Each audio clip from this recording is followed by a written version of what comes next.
Olá, nós vamos conversar agora sobre uma passagem no Apocalipse que é o capítulo 14. Não é um dos textos mais fáceis porque ele está imediatamente após o capítulo 13, que descreve o aparecimento das bestas. Apocalipse 14, então, é um texto que eu descrevo como a ofensiva do Cordeiro, o início da resposta do Cordeiro às ações do dragão, aos ataques do dragão ao povo de Deus. O texto apresenta aí um ajuntamento do povo de Deus, dos 144 mil, em torno do Cordeiro sobre o Monte Sião. É uma cena simbólica de um evento. A pergunta é, este evento ele é do tempo de João, do final dos tempos, ou do suceder da história do povo de Deus na Terra? Então, para responder esta pergunta, eu proponho a análise na forma de 3 níveis de leitura. O texto simultaneamente pode descrever o tempo de João, a história da igreja ou o final dos tempos, na estratégia de leitura em 3 níveis. O nível 1 é o nível histórico. Neste caso, o evento do capítulo 14 descreveria o que acontece após a ofensiva do dragão, das 2 bestas de Domiciano sobre o povo de Deus no século II da história da igreja. O nível dinâmico descreve o que acontece na história quando bestas se levantam contra o povo de Deus. E o nível escatológico, um evento do final dos tempos, com o surgimento de um anticristo, uma grande tribulação e o que isto provoca sobre o povo de Deus. Então, a leitura em 3 níveis. Eu proponho para que você evite ficar brigando sobre qual interpretação está correta ou equivocada, ou seja, para evitar esses debates desconfortáveis que acontecem sobre escatologia por aí afora, e entender que é possível ler esse texto por meio de 3 níveis de leitura.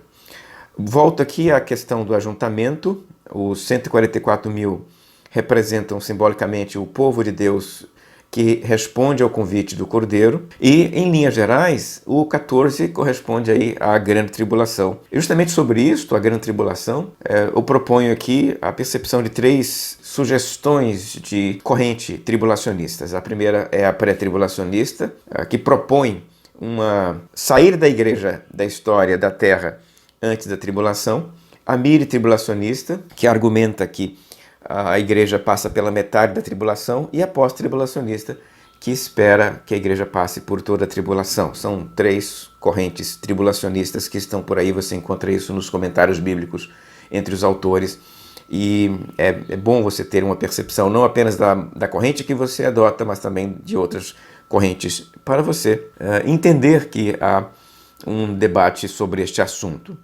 A cena é descrita como a cena da colheita, especialmente no final do capítulo 14, descreve aí o clímax da ira de Deus, já que o povo de Deus foi perseguido pelas bestas, as bestas mataram o povo de Deus, e quando o sangue destes seguidores do Cordeiro completar a ira de Deus, nesse caso essa ira retorna sobre a humanidade impenitente na forma das 7 taças da ira.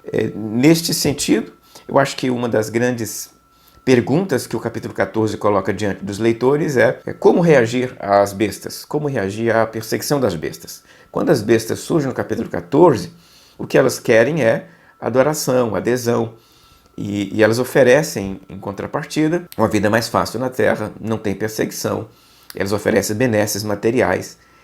Agora, se o indivíduo negar-se a seguir a besta, negar-se a fazer aliança com as bestas, a besta reage, perseguindo e eventualmente matando os seus adversários. Então, diante disso, quando o povo de Deus é confrontado com as bestas, ele precisa tomar uma decisão. Ele precisa decidir se ele vai fazer aliança com a besta ou se ele vai rejeitar a besta. E, nesse sentido, há 2 caminhos que o capítulo 14 apresenta. Para quem faz aliança com as bestas, sobrevive. A besta entrega a benesse, a pessoa continua vivendo normalmente sua vida em aliança com a besta, mas quando o Cordeiro voltar, enfrentará a ira do Cordeiro. Agora, quando o fiel seguidor do Cordeiro, diante das propostas da besta, rejeita aquilo que a besta propõe, o resultado é a perseguição das bestas e, eventualmente, a morte nas mãos das bestas, mas no final dos tempos, a ressurreição gloriosa para reinar com Cristo. Então fica diante do seguidor de Cristo aí os 2 caminhos que o capítulo 14 apresenta, né? Rejeitar a besta ou rejeitar o Cordeiro. efetivamente o melhor é rejeitar as bestas e seguir o Cordeiro, porque este caminho, apesar de estreito, doloroso, e em alguns momentos pode levar à morte, ele tem uma grande recompensa, a recompensa da eternidade ao lado do Cordeiro de Deus. Nós vamos parar por aqui, eu continuo com você numa próxima oportunidade. Até lá.